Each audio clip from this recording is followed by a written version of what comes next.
নমস্কার। রবীন্দ্রনাথ ঠাকুরের একটি বিখ্যাত উপন্যাস চোখের বালি।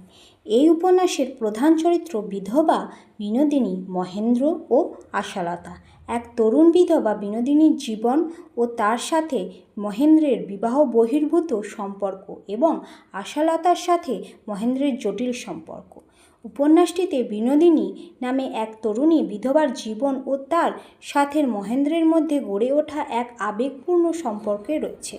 মহেন্দ্র, যিনি আগে বিনোদিনীকে প্রত্যাখ্যান করেছিলেন, পরে তার প্রতি আকৃষ্ট হন, যদিও তিনি তার মধ্যে আশালতাকে বিবাহ করেছিলেন।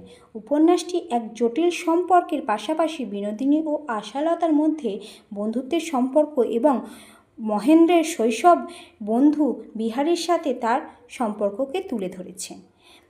এই উপন্যাসটি আমি বিষয়বস্তু আকারে বললাম। যদি ভালো লেগে থাকে একটি লাইক, শেয়ার ও কমেন্ট করে দেবেন। বাই।